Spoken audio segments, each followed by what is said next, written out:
Hello, everybody, and welcome to the Makers of Minnesota podcast. We are 3 weeks into my personal quarantine and 1 week into the state of Minnesota's governor's resolution asking us all to stay home. This next podcast recording that you hear is from a place called Worker Bee Wellness. It is on West 7th Street in St. Paul, and it is a wellness center that's based on the principle of bees. And it was a fantastic place. Oh my gosh, I loved it there so much. They were offering Sunday morning meditation. I was able to get a massage there, which was incredible. They have a whole room that is coated in beeswax that gives you kind of the feeling and the smell of being inside the hive. And I just have to say, they are selling gift cards online right now. And one of the places that I intend to head to when this is all over that feels super healing and it's local and they do such a great job will be Worker Bee Wellness Center. And I'm looking forward to revisiting them when the coronavirus crisis has passed. Please listen to this podcast and think about supporting local people. They are selling gift cards online, and you can get them for their flotation tanks or for getting a massage later on down the road. We might all need it by the time this is over. Now on to the podcast. Hi, this is Stephanie Hansen, and you listen to me every week as the host of the Makers of Minnesota podcast. But what you may not know is in my professional life, I help brands with social media strategy. I also help them with social media management. And currently, I have openings for 2 clients. Generally, when I'm your social media manager, I help you gather contents and assets of things that we can post on your Facebook, your Instagram, your Twitter accounts. We'll also do some LinkedIn posts if you have great business stories. But generally, I am the person that will help you write and schedule content for your social media feed so that all you're needing to do is talk with me a couple of times a month to get the calendar together or to talk about generally how you want your social media marketing to feel. And then I'm the person that executes the posts. I can also respond to messages that you get from people on your social media feeds so that you are doing the business of getting business for your business. If this is something that appeals to you, just let me know. You can find me at shansen, Hansen, marketing@gmail.com. Now on to the podcast.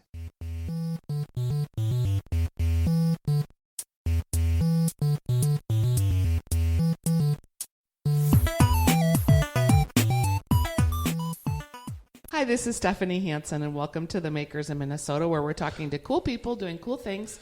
And today we're in a very cool space. I am at Worker Bee Wellness, which is a new wellness center that has opened on West 7th Street at the Keg and Case in St. Paul. Would you say that's correct? You both looked at each other kind of. I'm here with Michael Sedlacek. It's part of the larger co-founder Schmidt Brewery complex in the Raskiller building, just adjacent to Keg and Case Market. Okay, so I'm going to introduce Rachel, and then we're going to talk about real specifics about where you are, because I actually come here a lot, and it was still hard for me to find it. Rachel Romanelli is also a co-founder, and her father apparently helped build out the space, which is really lovely. Thank you very much. Yes, he did. It was absolutely wonderful to work with him and build the beeswax meditation room. Yeah, I can't wait to talk about that. So, okay, we have the big Keg and Case area where there is Worker Bee Wellness products that you can buy. Also, we have across the street, the Rose Street Patisserie, and they have a bread lab area, and that's pretty well marked. And then there's like a ramp that's made of wood, and you go inside that door, and you start to see signs for the individual businesses inside here, including Worker Bee Wellness. That's one way to get in. The other way is around the corner. That would be like if you were standing by where you come and fill up your water jugs, which a lot of people in St. Paul do here. On the other side, there is an actual door. There's a buzzer there, and you can tell right away because it's so beautifully designed. I don't know who designed that door, but it was incredible. And then you hit the buzzer, and then you come in. And when you come in, there's a really beautiful aroma. I don't know if that aroma is beeswax or what that aroma is, but it's really I'm going to say it's beeswax, yes. Yeah, I wasn't sure. I was like, is that the wax that you smell? Because it smells kind of floral, but it's not like a flower. It's a really beautiful scent. And inside here is a place that you wouldn't necessarily think, like off the top of your head, wellness and spa. But when you get inside here, it's amazing.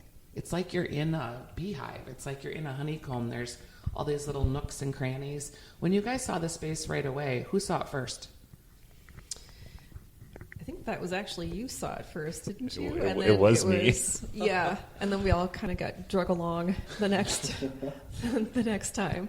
But yeah, we literally saw this place when it was like completely falling down, disheveled, ceiling caving in. It was pretty. The building had been empty for many, many years, largely, but at the same time, really well preserved. A lot of the historical features, especially downstairs in the Rathkeller, and the big vaults and things you probably saw in the hallway on your way here, those remained, even though the building was largely, unheated, empty for quite a while.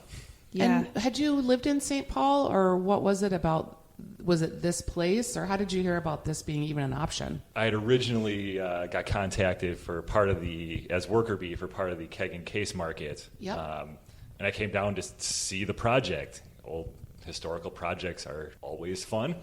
Yeah. And to walk through the old keg and the new keg and case space when it was dirt floor and largely a vision was super unique. I came down for that and ended up getting a full tour from Phil and everybody of the entire kind of Schmidt Brewery complex, and we got to talking and this and that, and then I don't know, it was the hallway that became the wellness center. Just kind of came out of that. It was the right space. Rachel and I had kicked around this idea a couple of times loosely, and seeing the space the first time, there was no one else got really contacted. Hey, what do you think of this? And then we were here like the next day looking at it, and now you're sitting in it. Yeah. So let's go back, because Michael, did you start with the bees? Well, yeah, I guess. To back up a little bit, Worker Bee Wellness, the Wellness Center just opened about 5 months ago or so. Worker Bee itself, turning 10 years old this summer. But yeah, personally been doing bee-related work for the last 10 to 13 some years in all the ways you can work with beeswax and honey and propolis and that good stuff. And there's a lot. There is a lot, absolutely. And we're learning more about what to do with it, all the time. I mean, we're sitting in a beeswax room, which is a unique expression of what the beehive is, because you can't necessarily get into the beehive like this. And that's what we're getting closer to in this facilitation. The rest of the wellness center, beeswax and honey and propolis products throughout.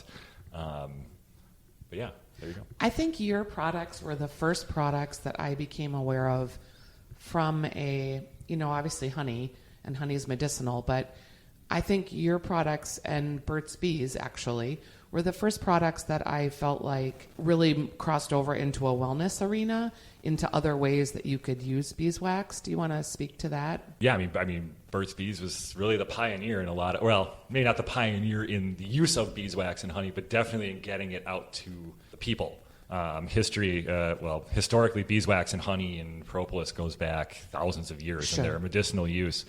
The presentation of that, largely was understood in, Europe, North Africa, across that stretch of the country, but never really, honey's not ingrained in the American culture as it is worldwide in that type of history. So Burt's Bees was definitely one of the big players in bringing it to the masses. Still is, really. Yeah.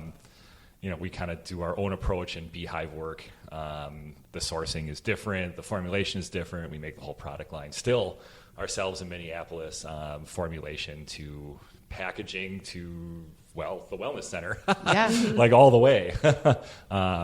Even the beeswax that you're sitting in right now, this is a locally sourced beeswax just from central Minnesota. So work direct with the farmers still all the way. There's a lot of... bees are fascinating anyway, but when you get into the terroir of where the bee is and the medicinal properties and the allergens that we are exposed to, and how, you can introduce supposedly different types of honey to your system to help reduce inflammation and some of the allergic reactions that people might have to the environment. Well, and we should make a distinction here. Of course. That type of allergic reaction is really the pollen and that's a separate bee gathered material, the flower pollen, and it's used differently in the beehive and stored different than the honey. So if that's what you're looking for, consider the bee pollen, I think, ahead of everything else than the honey. But yeah, the honey is really an expression of what flowers and trees and nectar sources the bees collect. And so you get that kind of distillation of the plants and the sun and the earth and the rain and everything into the honey at that moment and that time. And then it changes. Why do you think that America, the United States, is so lacking behind our honey and bees knowledge? I mean, we're not really lacking. We're just it's kind of coming into its thing right now. Okay. But honeybees really not native to this continent. It's and not? Not since the previous ice age, maybe. Yep. No, it was brought here. Oh, I did not know that. Yeah, largely native to kind of, Europe to Siberia. And so that's definitely part of it. There's tons of bees here, like lots and lots of native bees, which are very important. But that is, and I think that's a large part of it. That's interesting. And so that starts there. And what America's learning more about honey is that, it's very seasonal. It's very weather dependent. It's very dependent. The flavor and the texture based on that nectar source can be much like, your cheese and wine and all that other very individual stuff.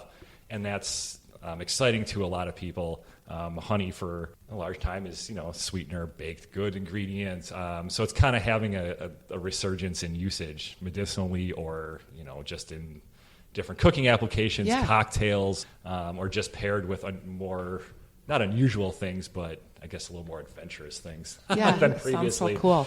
So, Rachel, how did you and Michael meet? Were you friends or? Oh, gosh. Yeah, we met, I think, when Worker Bee was like a year old or so. So it's been a really long time. But yeah, we just knew each other over the years and we're friends. So. And had you had a background in wellness or how did you guys come together in this iteration creating this wellness center? Oh gosh, let's see. I've been a massage therapist now for 24 years and grew up in Seattle, lived in Missoula, Montana for 11. And while I was there, I owned a massage therapy school, and a clinic. And so my background really is in business, in massage therapy, in integrative services, and also in running and managing clinics. So moving here, the discussion around wellness was pretty interesting. I still work in government relations for the American Massage Therapy Association. I did that in Montana and did that here too. So also had this other layer of experience and understanding how all these different modalities work together. The Midwest is interesting in the fact that they're so progressive in exploring and looking at integrative, sometimes the word alternative comes up, or complementary medicine. And there are a few centers here that really do try to bring all of those things in together, all these different disciplines together. But we were really looking for one where we could bring some disciplines together and make it a bee-based, honey-based, product-based concept. It's amazing. Are there any other places like this in the country? No, there are not. And we know that just through our research and looking at other spaces. I mean, there are other spas that have like hives on their roof or produce honey that they sell, but not necessarily that they integrate into service. So what's individual about Worker Bee Wellness, and the reason why we chose this spot, going back to, looking through here, is that this place is really special because there is the aquifer here. So when you do pull up here in West 7th, you do see the place where you can fill up your water here. And so we have access to that aquifer water here, and that's what fills up our float tank. It's what we serve here and give to people. It's their water. It's the water we heat for our tea. And then the roof here, and in this room, you can probably see this, and I know people listening to this can't, but there's a vent in the ceiling, and that actually goes and is connected onto our roof where this May will have 4 beehives up there. And those beehives, we will pipe down hive air from the inside of those hives into the beeswax meditation room. So really, this space that we're sitting in right now is representative of simulating the inside of a cell with all of its parts. And a couple other pieces of this too. So the bees will be on the roof. I just need to take that in for 1 second because that is so amazing. Okay, I'm taking the whole cell of the beehive in. Okay. Yeah. I love that. Yeah. It's amazing. So a couple of things about this room. So, really immediately when you come here and you open up the door, you could see our double pane stained glass. It's fantastic. Yeah, it's beautiful. So you come in through here, you have that feeling. You come in, you take your shoes off, you take your coat off. You're offered tea with our signature basswood honey, which comes from a farmer that we work with. It's delicious. Yeah, it's fantastic. It's kind of rose flavored a little bit. Yeah, the tea is rose. The honey is cream basswood, which is just it's an amazing honey tea toast, whatever you want to put it on. But the same place where we get our honey is the same place where the wax came from. So you're drinking tea from the same hives as wax that is on the walls in here that you smell. And then the other feature in this room too is that the beehive hum, the drone music that you listen to and hear in between services or on Sunday during meditation class, that's recorded beehive hum from the same beehives. So we recorded that, gave it to some friends of mine that are in the band E, and they slowed the wings down 3 to 5 times and then did an improvisational music session with them and came up with 4 different versions of meditation music for us. So really when you're in here, you are getting all aspects of the beehive and they all come from the same place. Okay, we are nerding out on bees in such a big way. It's so cool. So the meditation center here, you mentioned that you have Sunday morning meditation classes. What time are they? 10:15 and 11:15. They're half an hour each. They're free. So we encourage people to take use of them so that they can come and meditate, learn how to, breathe in beeswax, and get all the benefits and properties from propolis and what they're smelling. And then that really gives people this time to, it's the cause for pause, connect with yourself, slow down. And then you're prepared then for a service. So if the idea is that you go to meditation and then your next service could be a massage, your next service could be a facial, but it really just sets the intention to, center yourself, leave everything else behind. This time is for you to be well and to be nurtured. Michael, you've mentioned, or both of you have mentioned the word propolis. What is propolis and why is it important to you? I'm assuming it's part of the bee. It is. It's kind of the lesser known part. Well, it's kind of a unique thing unto itself. It's the lesser known beehive component. People are familiar with honey, and that's derived from flower nectar. The pollen, we talked a little bit about, that's the flower pollen, the bee's protein source. Bees create beeswax, and that's a bee derived material. Propolis, if you've seen the inside of a beehive, it's usually brownish in color. It kind of lines the inside. It's the sticky kind of glue of the beehive, primarily composed of different tree resins that the bees collect from poplars, sometimes conifers, different trees of the area. And it gets reformulated, as the bee process. And they use it kind of for all sorts of things, as to manage airflow and to seal cracks and as the glue of the hive there, but really it also works as somewhat of their immune system. It's largely antibacterial, antifungal, and the bees use it as such in the hive to keep developing bee cells hygienic and things. So it's another harvestable material with the beehive, and we do extractions and formulations with that to kind of bring that product to light in different ways. What are your top 3 selling products or products that you use in the wellness center? I thought you were going to ask my 3 favorite products for me personally. So are they different than the top sellers? Oh yeah, well totally. Okay, well give me a not yet though. Of They're both. catching on. For me personally, raw honey face wash as a starter. The propolis toner as the follow-up, because it smells of propolis, and that is a nice kind of woody. I just like propolis. What can I say?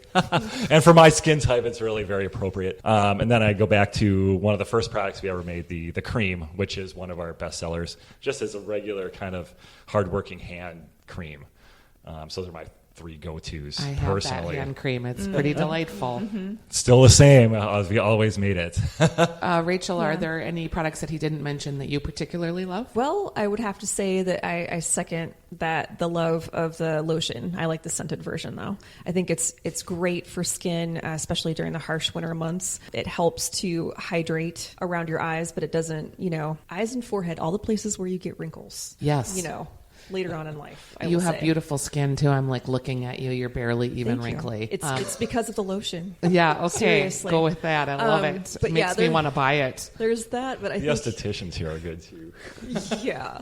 So our estheticians, once a person is completed with the facial, they'll make a recommendation for one of the cleansing oils. And we have, 3 different cleansing oils here. So those are very popular, and people, when they follow that recommendation, can keep the effect of the facial that they just received. In a lot of countries, people view skincare and wellness and massage as part of their daily routine or weekly routines, monthly routines, however they go. In the United States, it feels like we still think it's like some kind of a luxury day. Tell me about the luxury client and who that looks like, and then tell me about the person that comes more often. I think that's a harder question to really separate out one from another, because I think that the concept of wellness really applies to everyone. And so the luxury piece, and that is a question that, I've been asked for years, like, is getting a massage a luxury? It's like, no, actually it's a right. You have a right to be well, and a right to de-stress, and a right to take care of yourself.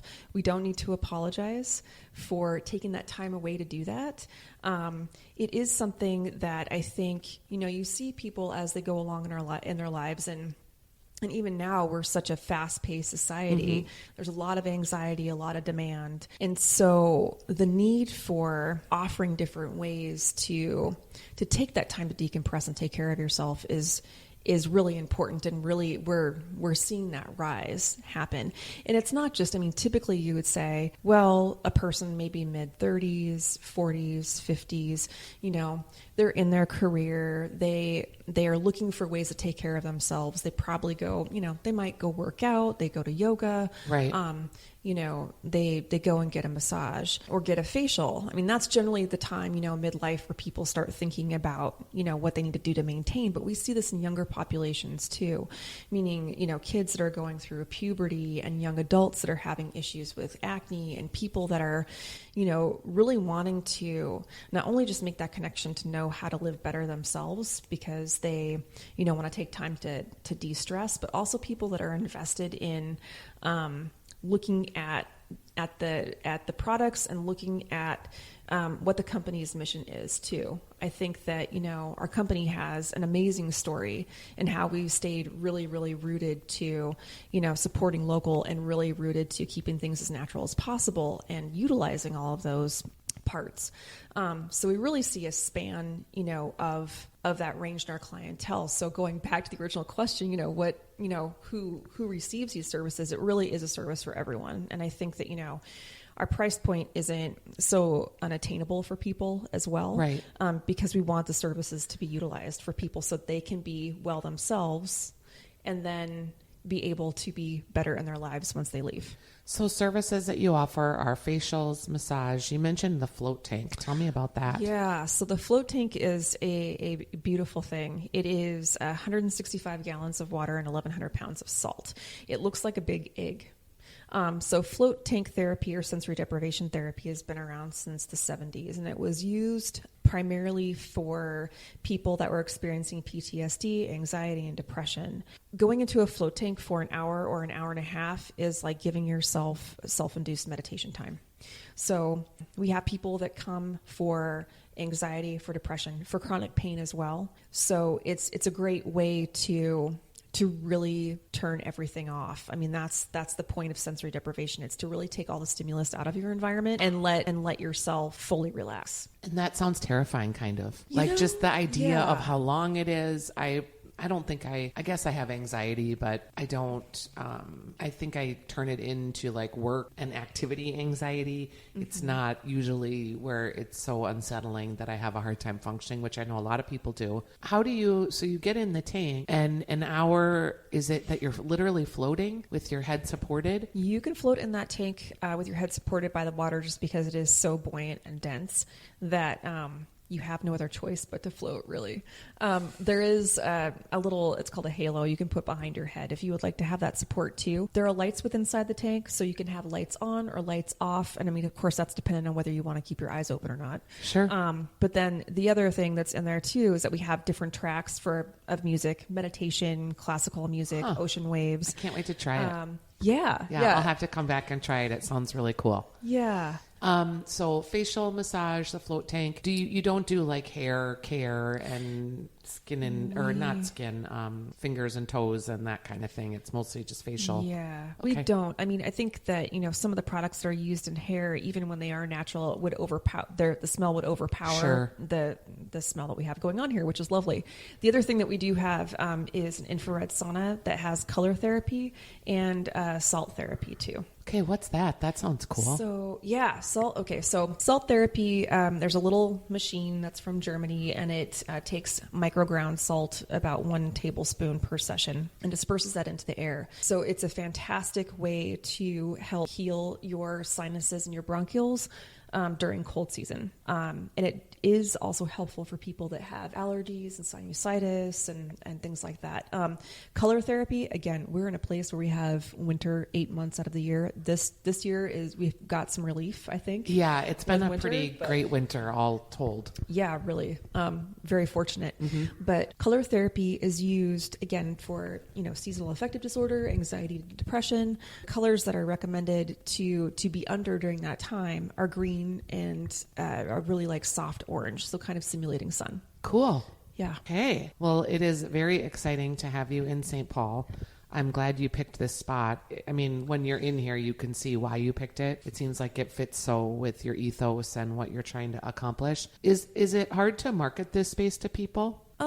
I don't think so. I think, really giving people directions on how to get to us is probably the biggest challenge. Yeah. And as you were talking, there are several ways to get into the building, but really if you know where the drink is and West 7th, our entrance is right on West 7th with a big sign that says Worker Bee Wellness. It's kind of goofy. It's one of those things you could pass it and not see it, but once you know it's here, then you notice it. Yeah.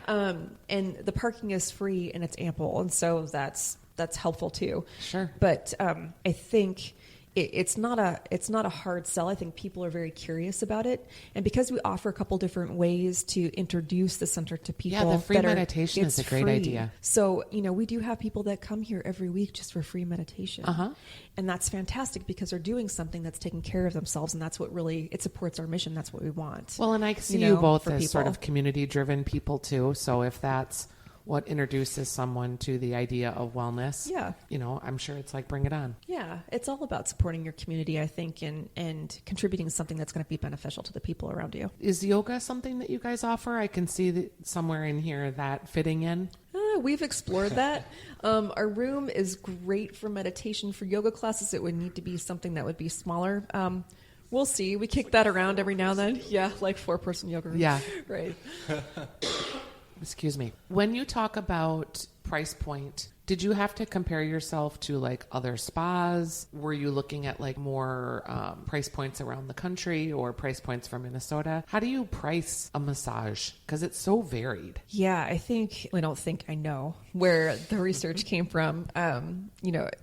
I looked at wellness centers and spas and individual freestanding places immediately around our surrounding area in Woodbury and Minneapolis, and really did a search to see, okay, what are people offering that is similar? What's the price range? And then you have to take that in comparison and go, okay, so how much are therapists and estheticians getting paid? Because you have to keep that in mind too. And we feel like we pay our therapists here well in our industries, because we want to take care of them too. That's also, part of being in the community. It is part of being in the community and part of your mission. You want to make sure that, you have all those parts go together. So it really was looking at what was being charged here and what was being offered, and then making sure that you can pay people, a fair, livable wage. Sure. And that, of course, you have to make sure you're going to keep the lights on and buy supplies and things like that too. Yeah. So, well, I wish you guys a ton of success. It's a very cool spot. I can tell it was very intentionally designed, which is really beautiful. And I'm looking forward. I'm very close. This is very close to my house. Okay. And I've been to a lot. I swear I've been to like probably 50 masseuses in town. Mm-hmm. I had a medical condition, so I kind of just went from person to person until I found a handful of people that worked for me. And it's very life-changing getting massage if you can get it on a weekly or twice a month basis. Yeah. I'm all for it, and I think it does way more for you than just, the obvious aches and pains of muscles. And I think the idea of touch can really be helpful for people too. Yeah, I think so as well. And we know so through research as well, Yep. right? You get a massage, it increases your endorphins and it decreases your parasympathetic nervous system, which, decreases anxiety and depression. Generally people feel like they have a better connection to themselves and a connection to their community when they have that time to rest. And again, going back to, getting a massage or getting a facial, it is something that is for everyone. Everyone deserves to be well. Yes, and they so we hope that by instilling that philosophy here, that people that come here and see our practitioners make this a regular thing in their life, that they do come, if it is once a week, once a month, once a quarter, use it as something that is like a reward or a benefit after working on a project that's huge. Yeah. That they think about using that. Michael, I'm also Yeah. going to tell people to use your chapstick. It's fantastic. Well, thank you. Yeah, I just love it. So get Worker Bee Wellness Chapstick. It's not full of all the crap, and it's delightful. All Thanks, right. you guys, for being my guest. Great endorsement. Yeah, thank you. Thanks for having us. Thanks for having us.